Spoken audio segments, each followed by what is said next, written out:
Well, hello, everyone. It is wonderful to be here, and the best thing about standing up here is I don't have to do minutes.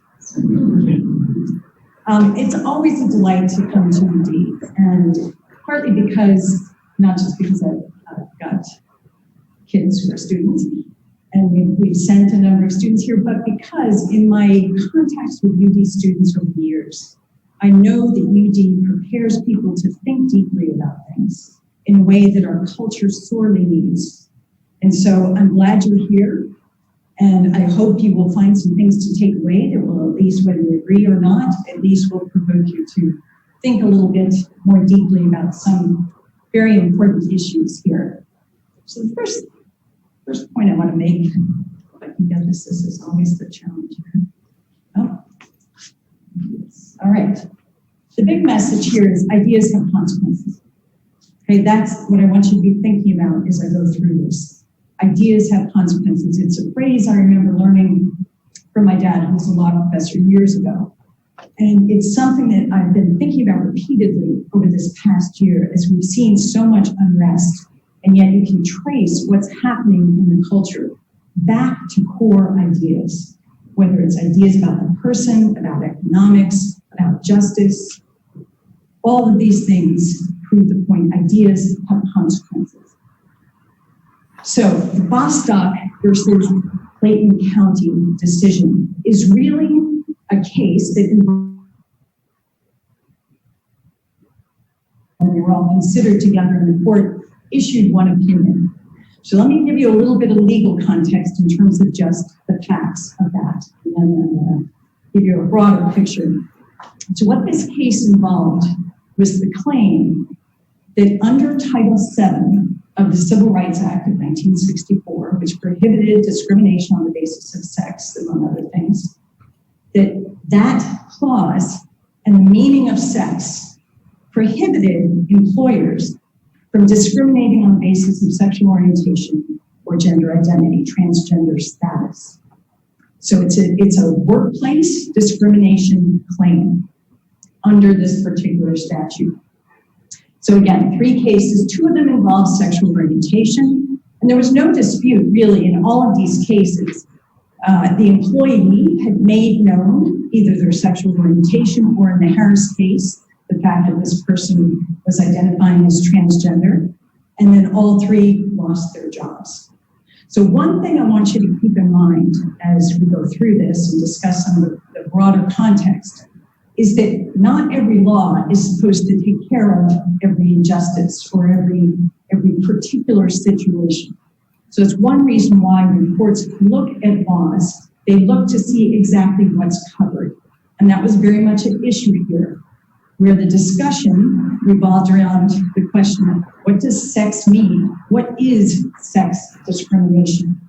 And the court said, and that's what we call it the holding, that an employer who fires someone for being homosexual or transgender is violating the law, is violating Title VII's anti-discrimination provisions. And you might say, well, what's wrong with that? Well, I think we've got to step back and understand the broader context. Because one thing that's true about the law, in one sense, if you're an intellectual and you love ideas, it can be tempting to think that the way judges work and the way the culture works and the way legislatures work is they just sort of abstractly think about justice and about what's the right thing to do. And that underappreciates human nature. It underappreciates the times in which people live. And that all these things shape both the mindset of judges. It shapes the advocacy of other people who come before the court, whether they're writing amicus brief or the parties themselves. So the larger cultural context is an important backdrop for this case. And I think you'll see that clearly after I give you some of this cultural context. And then we'll look at some of the specific language in this case. And I think you'll see the resonance, the relatedness. So some particulars. Realize that even though so much has changed in our culture, sort of with stunning speed over the past 20, 30 years in terms of sexuality and what's called gender, back in the 60s and 70s, these points were not contested. It was understood. And in fact, if you look at the DSM, Diagnostic, the DSM is the American Psychiatric Association manual, their classification of mental health issues, that until 1973, homosexuality was considered a disorder called homosexuality. And a lot of people mark that date as being when homosexuality was taken out. It actually was not. It was renamed, reclassified. So it was called a sexual orientation disturbance. And then later on, it was called ego-dystonic homosexuality. And in each case, what they were doing was narrowing this idea and changing the assumption. So the assumption changed before they eventually took it out from the idea that there's some sort of disorder if someone has that attraction, to the idea that, well, it's only a disorder if it's troubling your life. In other words, if it's interfering, if this is bothering you, to then being pulled out. So that was homosexuality. Gender identity is a concept that, frankly, nobody even heard of before the early 60s. There's a sexologist named Dr. John Money. You can read about him. He's the one who coined or popularized the term gender as applied to human beings. Of course, we're familiar with gender in terms of language. But he's the one his practice involved working with people who were at that time called transsexuals. They were mostly adult men who were very unhappy with their bodies, and they had a desire to present themselves as women. And he dealt with people who had disorders of sexual development with intersex conditions. So he was dealing with two populations where there was a disconnect between someone's bodily identity and the feelings that went along with it. Or there was, in the case of the disorders of sexual development, there was something wrong in terms of just the natural development of the sexual organs. So from that, he came to a theory that said that who we are depends less on our sex, whether we're male or female, and more on our social rearing, more on how we identify and how people treat us in society. So he coined the word gender roles, and from that, gender identity. And that concept took off in the 60s and the 70s, and now we're used to hearing about it. But the one thing I want to emphasize to you is this. Gender identity is a concept. You can't test for it. You can't see it. You can't measure it. And in fact, someone from the outside can't perceive it.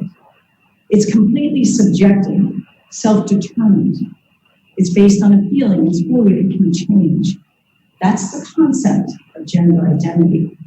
So at the time of this law, in 1964, when the anti-discrimination provision was passed regarding sex, no one was thinking of those two concepts, sexual orientation and gender identity. It was clear, the law was designed to make sure that males and females had equal opportunity under the law. So what else is important to know? One more thing on gender identity. Right, there's been a progression. So just like with homosexuality, the DSM has changed how it has classified this. So it was called gender identity disorder. It wasn't even in the DSM until then it was called gender identity disorder. There was a lot of pushback. People felt that was stigmatizing and pathologizing, that if you're identifying in a way that's at odds with your body, you shouldn't be stigmatized for that. So there's a lot of political pressure brought to bear. And then that was changed to a diagnosis of gender dysphoria. And gender dysphoria, just like the change in the diagnosis of homosexuality, gender dysphoria said there's nothing wrong with having that identity. It's only if it's troubling you, interfering with your daily life, your functionality. And the move now, the progression, is to get rid of even gender dysphoria as a diagnosis, because people who identify as transgender say it's still stigmatizing. It says there must be something wrong with us in some way, or we're expected to have this distress over our identity. So that World Health Organization changed its classification in its new, the ICD-11, the new proposed diagnoses, and they call it simply gender incongruence. In other words, taking note of the fact that how you feel about yourself, your perception, may be discordant or incongruent with your actual sexual identity. Another important point to realize is just the definition of sex in terms of science. A lot of that's been thrown into question lately. But if you talk to biologists, and one of my favorite ones who's writing about this is a guy named Colin Wright, who is an atheist. He's an evolutionary biologist. He brought a lot of attention when he had an article published in the Wall Street Journal. It was called The Dangerous Denial of Sex. And he pointed out that sex, that idea, that classification, applies throughout biology. And what it refers to is the classification of an organism according to its reproductive role. So sex is intimately connected to that reproductive role. And that's a concept our culture has sort of forgotten about because of the pill and things like that. We've spent so much effort trying to separate the idea of being male or female and sexual intercourse from reproduction. But that's the definition of sex. It's your whole body's organization towards a reproductive role.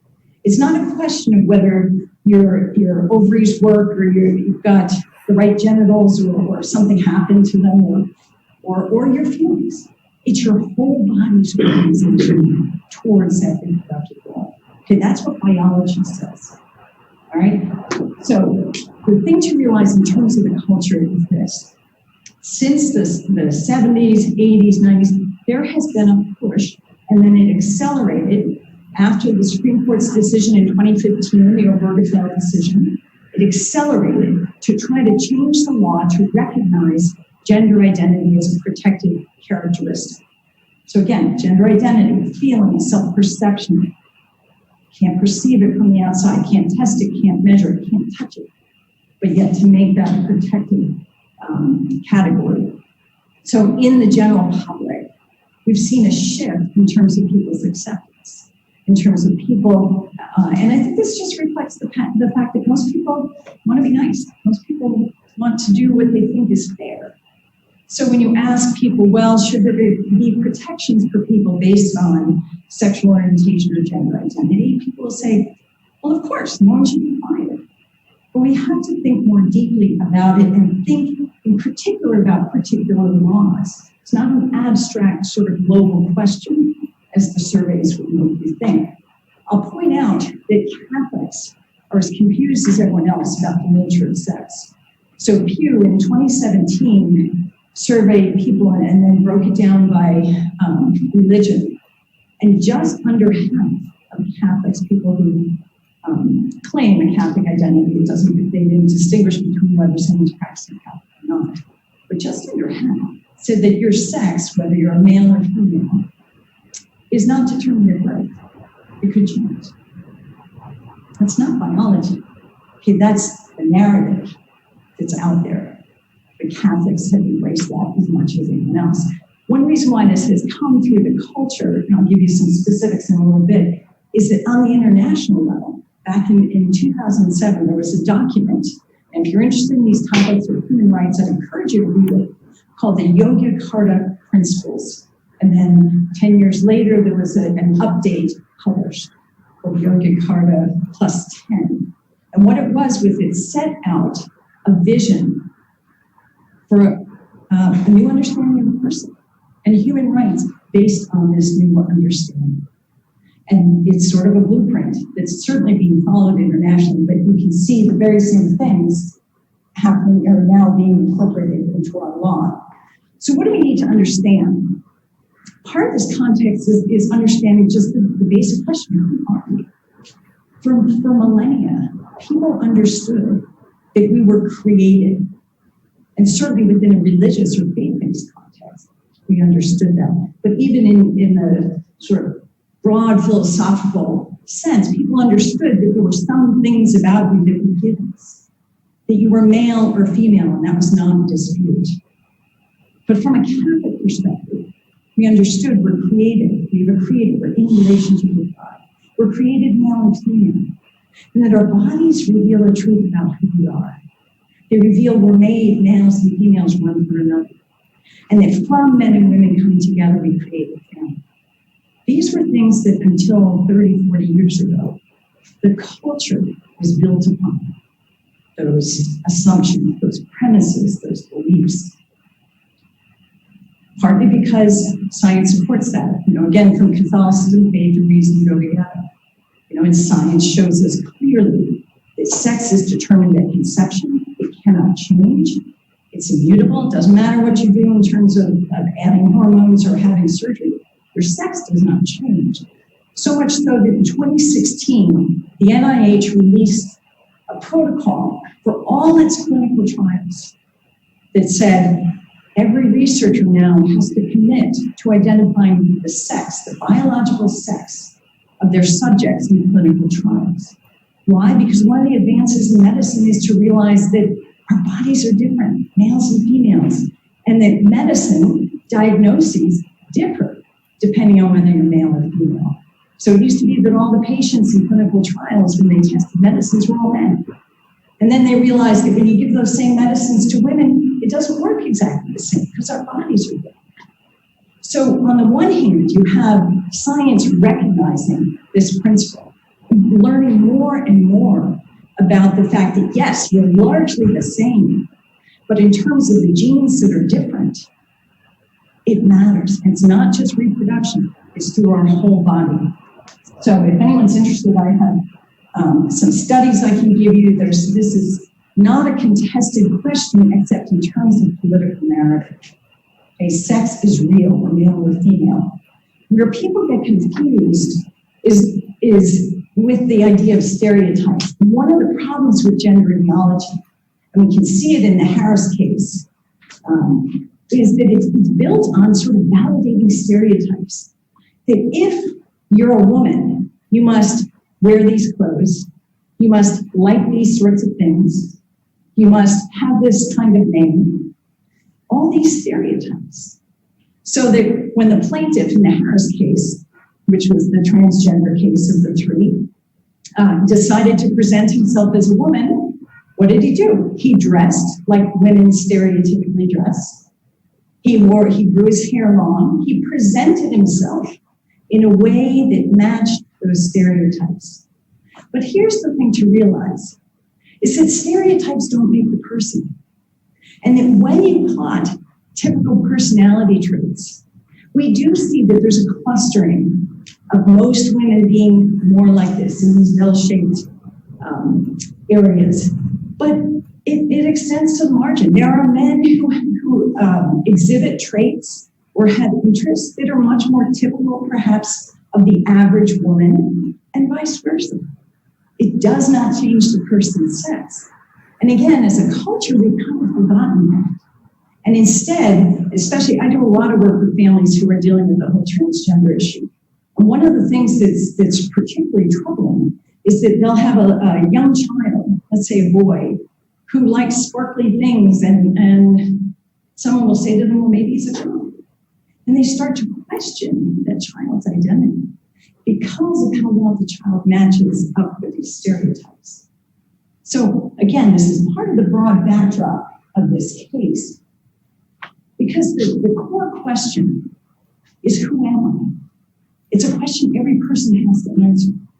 And yet what used to be understood as given, I'm male or female, and how I work that out, how I become the person God created me to be, goes on from there, but some things are just given. I'm male or female. And yet now, this whole idea of whether you're male or female, or the significance of it, is up for grabs. It's thrown into question. And so this is gender ideology. This is the vision of the person at heart, at the root of the Bostock decision. And this very image has been used, at least under the Obama administration, was used by USAID to teach our foreign aid partners what it meant to be a human being. Okay, so this is a vision of the person. And again, this is the premise of the Bostock case, as I'll show you. Well, what should we understand here? Instead of the person being understood as a unity of body and soul, the person's fractured, all these different dimensions, and none of them need to align, that the person self-defines. So you decide where you fit on all these different, like moving sliders, where you fit on all these dimensions. So the number of identities is not just 52 or whatever Facebook has, it's an infinite number. Because a person can identify in any number of ways. So the dimensions, the key one here is this idea of gender identity. Because it's understood in gender ideology to trump sex. In other words, sex, okay, we'll take note of the fact you were born male or female, but it doesn't really matter. The significance of sex is downplayed. And instead, what matters is how you identify. And so we see that in the language, we see that in everything that flows from it. But then we also have these other dimensions: sexual orientation, gender expression, your clothes, it's the external, what you do with your hair, your clothes, your interests, things like that. So that's the person understood in gender ideology. Psychology has largely adopted this, as I explained, in terms of the progression with the DSM. So this is just a chart that shows that. So it's embraced this vision of the human person. And I want to point something out. These are the diagnostic criteria for gender dysphoria, that sense that there's a mismatch between your body and your identity. These are the diagnostic criteria for children. What do you notice there? One, it's subjective. And two, it's linked to stereotypes.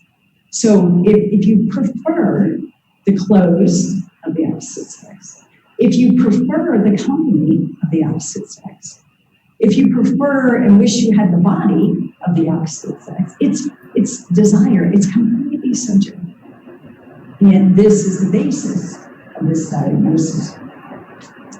So on a larger scale, even though we're going to focus more on this case, particularly under US law, realize that these changes have been happening globally over the past 20 or 30 years. I spent a good part of the past 5 years just studying the influences that have made that happen. But you can see it's a phenomenon that's driven by the West. In the UK, Netherlands, the US, the big countries pushing it. Scandinavian countries in general, the UK. And it's pushing into Africa and pushing into parts of Asia and South America. Some of the South American countries have embraced that. This is why Pope Francis spoke so strongly about gender ideology being ideological colonization. In other words, it's ideas pushed from the West onto other cultures, changing that vision of the human person and saying, this is the better way to go. And if you want your financial aid dollars, you'll buy in. And I can tell you that happens because I've dealt with the countries that are facing that choice. So it comes as a global movement. It's backed by a ton of money. People are very invested in seeing the change. And you might say, what does this have to do with the Supreme Court case? Well, if you look at the amicus briefs that were filed in that case, one of the things you will notice is that there were corporations, there were big players in terms of interest groups, and they're backed by a ton of money. Okay, and one thing that I like to point out to audiences is that when you look at the financial data from the LGBTQ advocacy movement, the money comes from about 3% of people who identify as LGBTQ. The average person, your neighbor, your buddy, the student down the hall, they're not financing this. This is coming from big players, a very few number of people who have an agenda and are very freely pushing it. And then again, the corporations have bought in, so that the corporations now are sort of carrying water for the advocacy groups.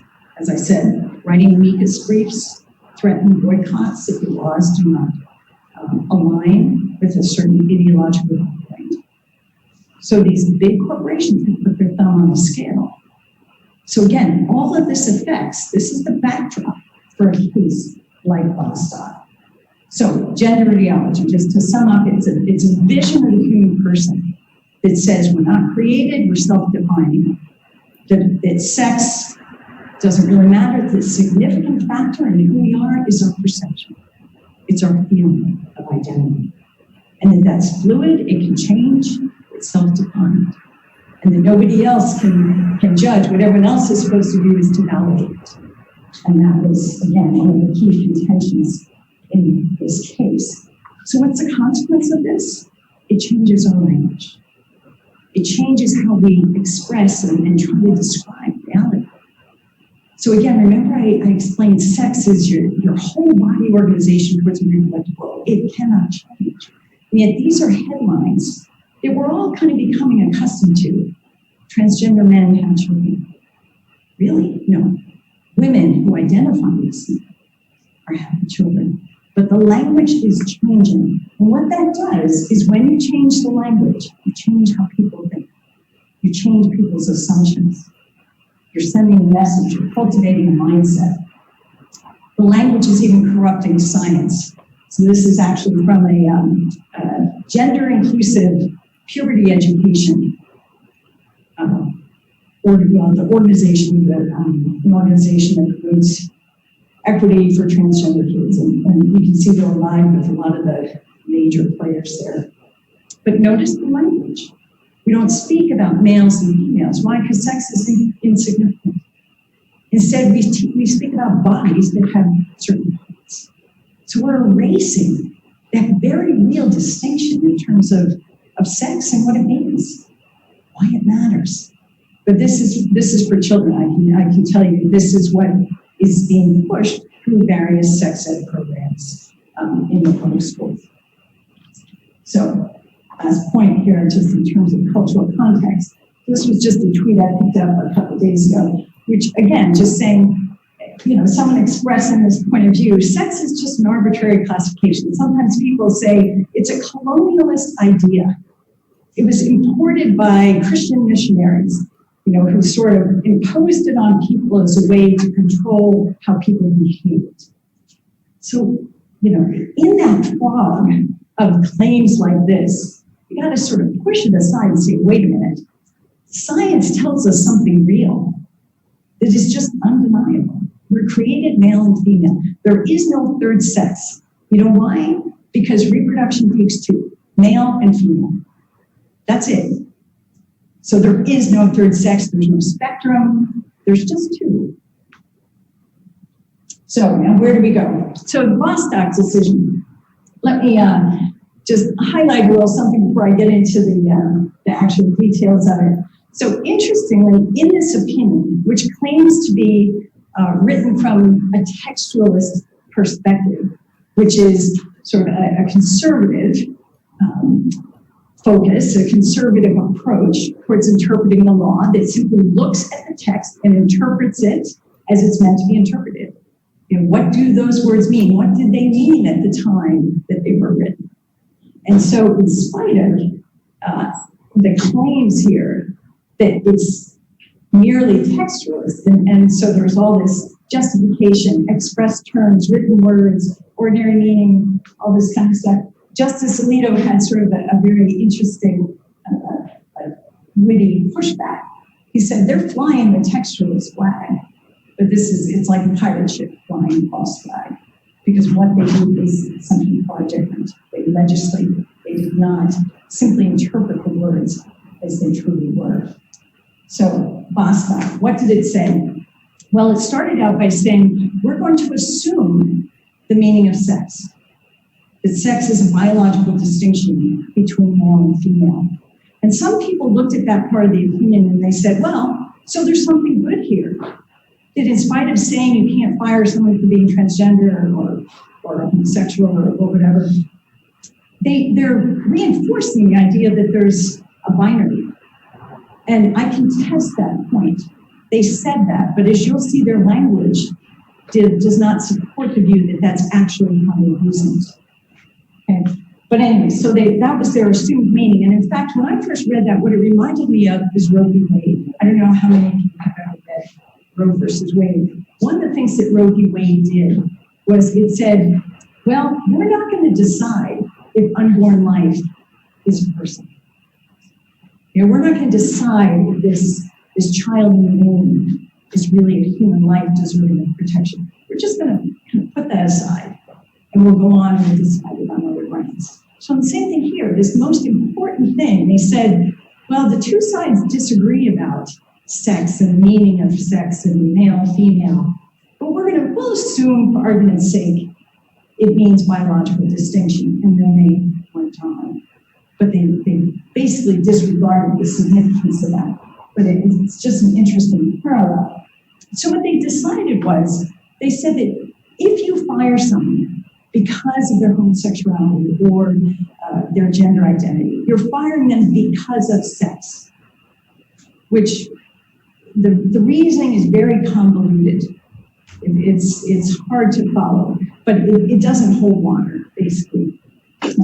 What you're saying is that if you have two people and the employer is looking at them, and if he's going to treat them differently, you're going to have discrimination. If, for example, the man who identifies as a woman, if he wants to go into the women's restroom, the question to ask is, well, if he were a woman, would he have been fired for doing that same thing? No, obviously. Therefore, it's discrimination. It's kind of a ridiculous. It's a ridiculous analysis, but it was, as Justice Alito said, they just repeated it and repeated it and repeated it without really being able to justify it.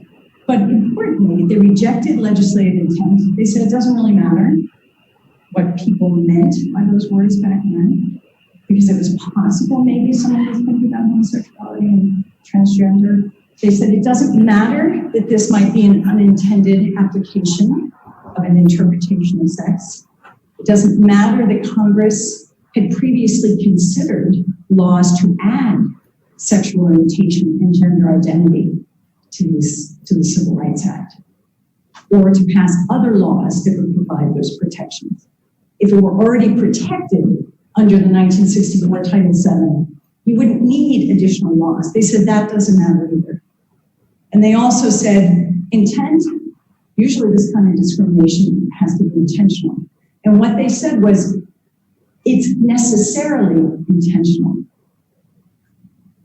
So they presumed intent. In other words, if you fire someone because they're gay or transgender, it must be intentionally discrimination on the basis of sex. And then finally, they rejected the idea that they should consider what the implications of this decision might be, which Justice Alito, in his dissent, spent a lot of time on, and then those predictions have come true.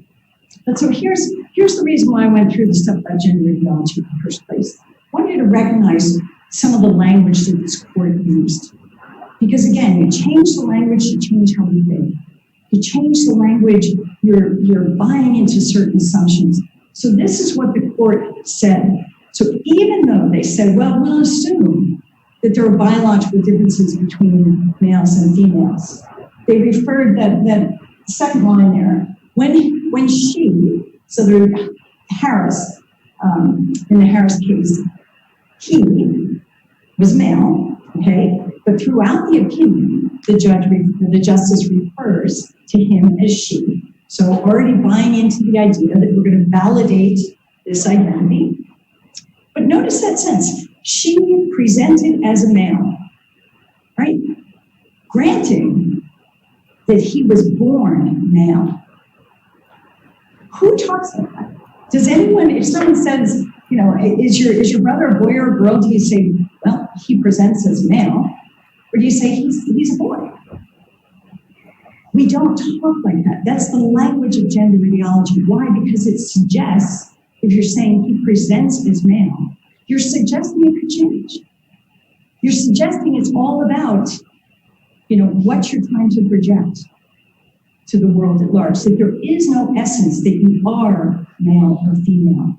So in the same way, in other places, this was sort of a sleight of hand where he says in the fourth bullet point, the Justice Gorsuch refers to the plaintiff as a transgender person who was identified as male at birth.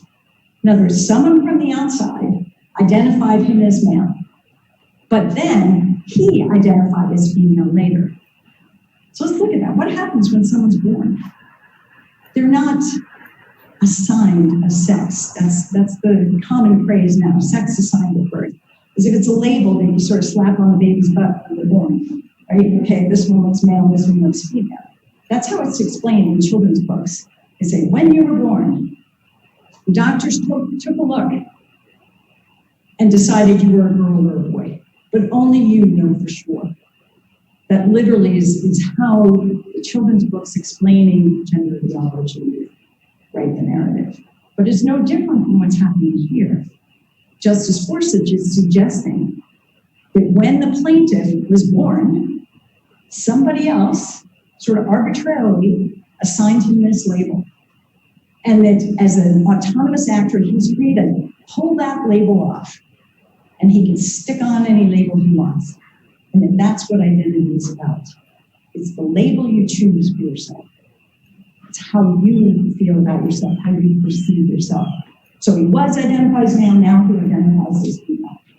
The next one, the opinion is talking about how anti-discrimination law looks at males and females and says, are you treating them equally, right? And so he says, well, if you have a male and a female, and this male happens to identify as female, so we're calling her she, they're otherwise equal now as females or as women. So they should both be able to use the restroom. They should both be able to, have whatever privileges women have at that place of employment, right, to wear the particular women's uniform, which is part of the issue. But notice the premise there, otherwise identical. Our males and females, we're indistinguishable, except for how we present, except for the clothes we wear, how we identify. So it's denying this fundamental truth about sexuality. So again, this is the language that's embedded in this opinion. So if you have not read it, I invite you to go back and read it with fresh eyes to be looking for these sorts of things. So some other analysis of the language there. One of the things that Justice Gorsuch kept coming back to is referring to this discrimination in terms of discrimination in terms of actions or traits of this person. So a man presenting as a woman, and he wants to be treated like a woman. And the employer says, no, you're a male. This was a funeral home, by the way, and they were particularly concerned that it would be distressing to the families coming in to have a 60-year-old man suddenly dressing like a woman, but everyone knows he's a man. So they denied his request to be able to present himself as a woman. But what the court here is saying is that it's taking note of the fact he's a male, but they're saying it doesn't matter. What matters is these traits, whether you're being discriminated against. If you're a male and you're presenting yourself as a woman, are you being discriminated on the basis of some sort of traits? The preference for wearing a dress? No, it's because you are different. You're a male, and there are certain rules for males and females. So the court, there's a lot of language like that. Again, I list it all here because it's important to see there's just a repetition, a buying into a way to describe males and females. So Justice Alito, in his dissent, just took apart the majority opinion. And those words at the top were, justices are usually pretty respectful of the people they're disagreeing with. Justice Scalia was noted for a very sharp wit and a sharp tongue in many respects.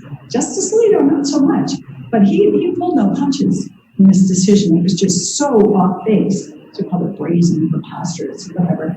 Anyway, but starting again through the analysis, he said, there's no question that the legislative intent was not to protect sexual orientation and gender identity. And he made the point that, our notions of fairness might say, well, but of course it should be protected. But the court's job is to interpret the law. And so discrimination, under our laws, employers can discriminate for all sorts of reasons. And the biggest source of discrimination is appearance and weight. There's no protection for that here. So before you start to feel like, well, wait a minute, that's not fair, understand what's at issue. Courts should not be importing a meaning into the law that the legislature has not passed. So if you want that in the law, then go ahead and pass a law that says that. But it's not the court's job to read into the statute protections that are not there, just as they would not read into the meaning of sex, weight, or appearance, or something like that. It's just not there. But yet, that's what the court did. So he also pointed out that even though Justice Gorsuch dismissed the idea that it really mattered as an implication that this was going to threaten religious liberty, Justice Alito comes back to that point. And he says, religious liberty is on thin ice when you go down this road. And while Justice Gorsuch talked about the fact that there is something called the Religious Freedom Restoration Act, the First Amendment, there is a very strong push in Congress to eliminate the application of RFRA, the Religious Freedom Restoration Act, to questions of sexual orientation and gender identity. There's a statute that the Democrats passed in the House called the Equality Act, which specifically would include protections for sexual orientation and gender identity, but it would disallow the religious defense based on the Religious Freedom Restoration Act. You know, so it's a little disingenuous of Justice Gorsuch to say, you got all these protections in the law. They're under attack. They're very much on thin ice. So, and many of those protections are only for institutions, not for individuals. So they're not truly protecting rights of conscience. So Justice Alito also, he talked about the fact that this was not textualism. He also made a point that even though the court wrote about transgender status, when we looked at the definitions that were in play, he said this really amounts to protections on the basis of gender identity. So again, what the court has done is pulled into law, simply by fiat, by this decision, the protections of the Equality Act, protections for sexual orientation and gender identity. It just sort of read that in there. So, and he dealt with objections that this was like racial discrimination and dismissed that and some other aspects. So here's what I want to get to. The implications of this were real. Okay, we've already seen lawsuits that have been brought against Catholic institutions, for example, by people who identify as transgender and who say, you're not treating me fairly.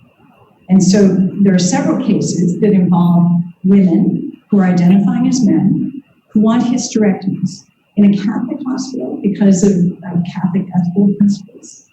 You cannot get a hysterectomy just because.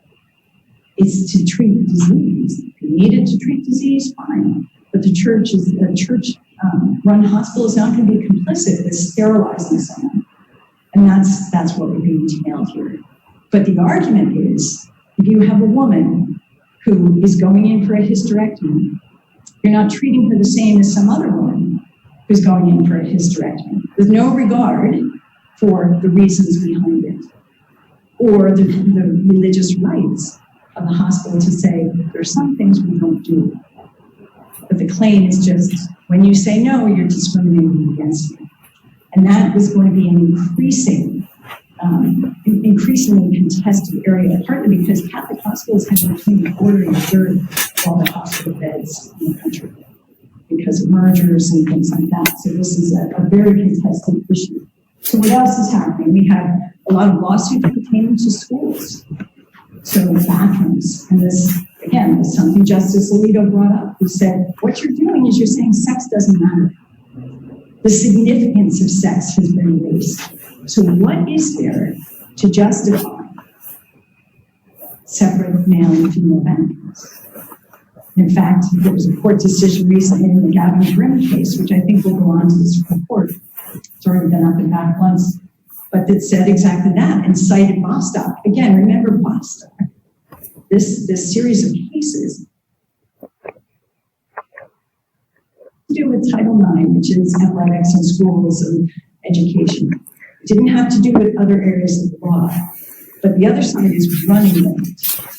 The people who want this to be the case, the widespread law. So it involves schools, it involves the women's sports, athletics.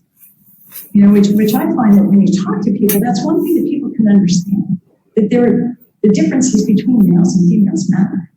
Even if someone goes on hormones, there was a study that came out last year that showed after a year on female hormones, a guy who takes medicine to lower his own testosterone count and to increase his estrogen, after a year on that, he has lost 5% of his muscle mass. Okay, his body doesn't change, his width of his hips, the heavier bones, all the rest of it. So we have, especially in sports like track, we're seeing an increasing number of men who are identifying as women and wiping out the records just because the best woman runs as fast as about the middle of the pack guy, even at the Olympic level.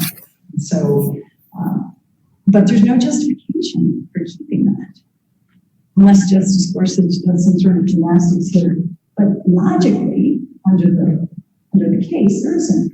So what do we make of this? There's an optimistic view and a pessimistic view. So two of the optimistic views are Ed Whalen, who's my boss at EPPC, who wrote a good column. I respect his legal analysis immensely. And so he focused in on the fact that the court said at the outset, we're accepting this idea that there are biological distinctions between males and females. So the court then disregarded that, but he's kind of holding on to that. Ryan Anderson, who I know both teaches and speaks here, has also written, he also pointed out, the court was sort of reinforcing the idea that there's a binary male and female. They said nothing about non-binary identities or any of these other things that might come up. So again, sort of saying there's something good here. And a third guy wrote a good article, Mark, where he said, this is sort of compromise. What the court is saying is that we're going to go with the progressive values of the culture. We can see the gender ideology has permeated the country, and we're okay with that. So what we're going to do is just carve out real estate for religious liberty. In other words, in your hospital, in your church, in your religious school, we're going to make these exceptions. Be like little oases or ghettos. So he said he thinks that's what the court is doing. It's a compromise. I'm more of this view, with agreeing with a couple of thinkers, David Crawford, who's with the John Paul II Institute, Hadley Marcus, who's going to be coming to speak. They wrote what I thought were just some compelling columns where they're pointing out that what's at stake here is this vision of the person, and that the court just sort of glossed over that. And if the court cannot acknowledge the truth about who we are, then we're all just kind of dancing around and playing a pretend game. That this is serious stuff when you change the understanding of the human person, with huge ramifications that flow from that. So that we shouldn't minimize that. Instead, we need to recognize that for the challenge that it is, and push back strongly to call it out for what it is. It's a new anthropology that's being proposed. So these are again quotes from David Crawford. He's written a number of things, and in fact, he has a longer scholarly article called The Androgynous Anthropology, which is just spot on, just talking about the assumptions and premises here. But anyway, it goes back to this idea, who am I? And the way I look at it is this. This is a clash of anthropologies, between the Christian vision of the person and the one proposed by gender ideology or androgynous anthropology. And there's no way to sort of broker a tie here. They're head to head in conflict. And we can see that in terms of the tendency of faith. How do you even talk about Jesus becoming man if being a man is really how you identify? Maybe he identified that way. Maybe he didn't. How do we know?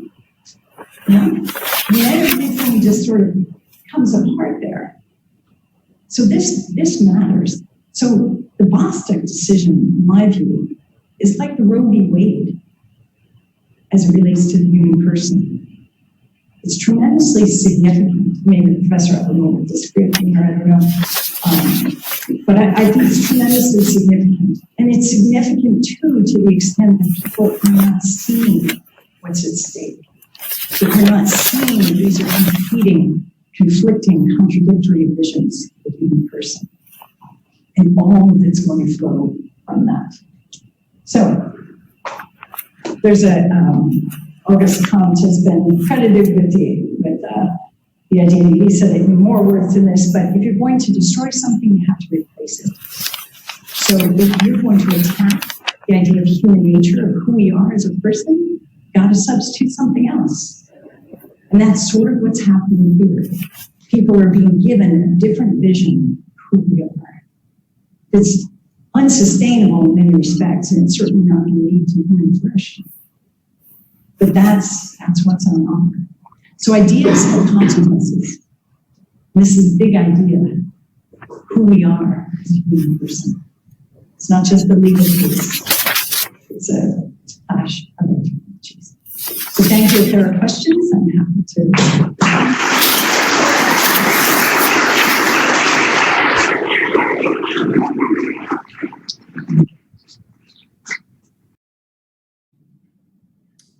I don't have really anything to disagree with at all.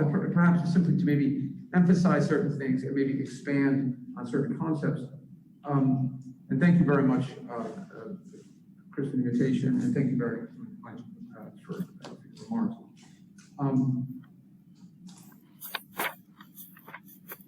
I have a couple comments about the apparent minoritarian status of LGBT. And that is the idea that there is a minority of people who have special challenges that others do not have. And that is an essential element that sometimes even the supporters and opponents seem to agree on. In fact, the claim that it's only a minority of people becomes an argument used often by opponents like myself of this two-not ideology. I think it's an illusion in two ways. First, as I often say, the island of misfit toys is actually not a special place. We're all on the island of misfit toys. And let me try to illustrate it with connection with the issue at hand. On the one hand, not just science, but anthropology and scripture, and for the most part, the common experience of the human race attests to the following fact. The entire human race, everyone, absolutely, I know one thing about everybody in this room and everyone who possibly can hear me. I know your past. You come from an unbroken, absolutely unbroken tradition of male-female bonds that not only were an efficient cause from an Aristotelian perspective, but were the material cause. That's to say, every cell in your body is a testament to a union between a male and female, and it goes back a long way.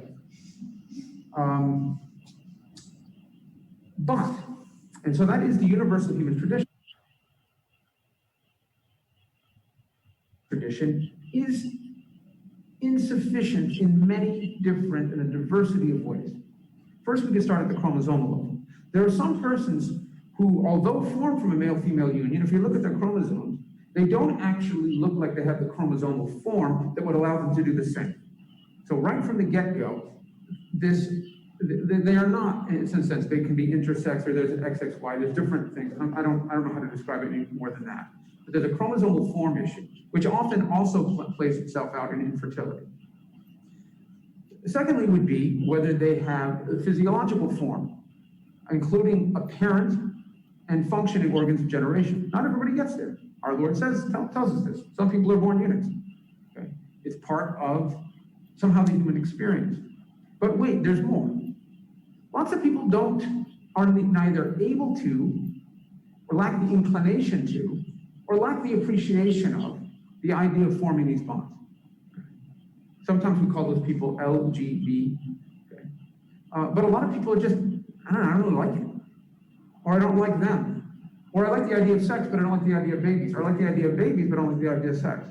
And nobody has a perfectly formed chromosomal structure body, or for that matter, just a cheerful, happy heterosexuality, whereby they participate in what our Lord says is universal. Namely, have you not read that from the beginning he that created them made them male and female, and thus it shall be that a man shall leave his father and mother and cling to his wife, and the two shall become one flesh. That is God's plan. That's absolutely true. But it's also the case that not everybody really wants to do the clinging. I like having sex. I like the hookup, but not the cling. Many. And the more you go down, you find out that everybody suffers some sort of deficiency or pain. The scripture speaks about Hannah, for instance. Okay? She went all the way, right? I have an apparent body. I have sex with men, and I can't have a baby. And I keep trying. And somehow I got a broken one, or maybe I did something wrong. Well, the scripture says that she went out and wept sore. Into the King James Bible. All of us feel this in some way. Even when you're clinging results in bitter divorce, all of it is, in some sense, we all participate in it, but we all experience deep pain. And the pain is deep because we all know that that's the universal, that's not only who we are, but it's also what unites us with everyone else in the world. So all experience these things in different levels. Are in fact, LGB, we really need to add a lot more letters, including the infertile, including the people that are they know they should, but they just don't like living with someone else. Or as C.S. Lewis said about this, he said, I know I should like children, but I don't. He didn't say, validate my dislike. He said, I should. I mean, I write books for them, but I really don't, I can't stand them. And so too, I think that's true of all of us with respect to this, in different ways and in different times. No one is perfectly fertile and heterosexual. There are some mega-Catholic couples you might see, they're just like, I don't know, they seem to be good looking, they have lots of babies, and it's all smiles all around. Even them, I think if you scratch the surface, you find out, actually, there's some pain there. There's some deficiencies, there's some things that deep disappointments in life. We're all on the island of misfit toys. The thing that actually makes us who we are is something we're not. We're alienated from that universal human tradition. Unless we think we're alone in that, read the first book of the first gospel, whereby we're told of the genealogy of Jesus that actually he didn't have a perfectly good genealogy either. And the only relations that are mentioned are all the ones that are kind of, that wasn't really right. Like St. Jerome says, only the unholy women are mentioned. Only the problematic conceptions, except for the last one. These are all important. We're all weirdos, okay? In different and really sad ways. And it's really a mistake to consider this a minority. But there's another aspect to it, and that is the coalition we're talking about. As you rightly pointed out, the 3% of the population could never pull this off by themselves. They're working with a much broader group of people. Let me suggest that the real, as she indicated at the end, the real division is not 1973 or a change in 1980. It's a series of deep cultural revolutions that happened in the United States and other places in the 20th century that overturned and repudiated the man shall leave his father and mother and cling to his wife. Massive numbers of people went into fornication on a wide basis. Massive numbers of people went into casual marriage and no fault, elective divorce, whenever they feel like it. Massive number of people repudiated what God in his revelation has said, this is what human beings are supposed to do. I think that's the real coalition. I think the minority status of the LGBT is probably just a useful minoritarian status because it allows this great coalition of disorder, which has one unifying principle, opposition to male and female who created them, to present themselves as instead defending the rights of a benighted minority, rather than themselves. That's just my experience. Maybe I'm mistaken about the psychology of it, but the overlap is significant. And lastly, of course, it should be pointed out that the only place where this really flourished and the place from which it went are places of Western Europe and their former colonies. There was used to be a website that was called Stuff White People Like. And it was things like, there's, what white people like? Gay marriage, okay? You have the countries of the world are either white countries or they're former colonies where there is still a substantial white population, like in South Africa. Western Europe, very important. Eastern Europe did not have the history of colonization and conquest. They're more likely to be conquered. So they have a different approach to the world, as does much of Asia and Africa. And that's key to understanding the current politics of our time. So that's, I think, the real coalition and the real minority status. Just one other point I'd like to make, simply because it was the central point of the brief that the APPI was nice enough to let me to sponsor us to file, and it was also I had a great deal of assistance from Megan Orago, one of our graduate students. Alito's dissent brings up a point that Gorsuch does not address at all, and that's a point that we tried to make, and at least he listened. It's the term sex discrimination, don't discriminate on the basis of sex. Contrary to what you might hear from the obituaries for Justice Ginsburg, contrary to what you might hear from watching Mad Men, remember that television show? There was once a dark age, and everyone thought women should be in a position. And then someone said, hey, women be equal. And they said, hey, which country? But then Ruth Bader Ginsburg rose up and beat them all, and they all had to cry and go home. Anti-sex discrimination laws are either debated or on the books since the 1850s in this country. The Kansas Constitution of 1859 said the sexes will be treated equally without distinction in the schools. And it's in the Western states, and lots of federal and state laws, in particular then federal laws, are adopted in the 19th century, early 20th century for equality of men and women in schools, equality of men and women in quickly known voting, increasingly equality of men and women in civil service, and then finally equality of men and women in private sector employment, where the state and then the federal government says you've got to treat them equally. Including the United Nations Declaration of Universal Human Rights, there's no sex discrimination. And in 1958, International Labor Organization had proposed a treaty for this same purpose, and it was signed by dozens of countries, many of them very traditional Roman Catholic countries at that time, at least. Throughout all of this time, there was not record of anyone suggesting that in the schools of Kansas, for instance, when it says no distinction, what they meant by that is you couldn't say, well, call the women teachers ma'am and the male teachers sir, or boys restroom, girls restroom, boys sports, girls sport. Sex discrimination had a meaning, a fairly well-established meaning in our culture and practice that was already established in 1964, and is attested to in the initial cases, as you mentioned, where there were long hair cases, where the hippie, excuse me, those of you, I want to wear long hair on the job. And the response by the American judiciary was, shut up, hippie. This is not sex discrimination. We can have different ways of dress. You most certainly can have different modes of speaking with someone. And this is not a serious question. The Supreme Court said the same thing in 1972 when that issue was presented in Baker versus Nelson, where the client said, where the petitioner said, men and women are equal under the law. You just said so in Reed versus Reed. That was Justice Ginsburg's famous case. And so the 14th Amendment requires you to not discriminate between men and women in marriage laws. You have to pretend as if it's not a binary relationship. And the answer of the court, this was the predecessor to Windsor and Obergefell, was, you can't be serious. Surely you can't be serious.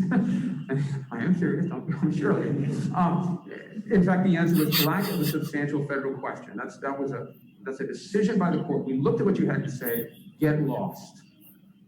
Unanimous decision by the Supreme Court in response to that, just a few years after 1964. With plenty of reason for the court to understand that on these type of questions, the 1964 Act does not require sex blindness as to these sort of fundamental human institutions and human customs. Sorry if I spoke a little too long, but thank you all very much, and thank you.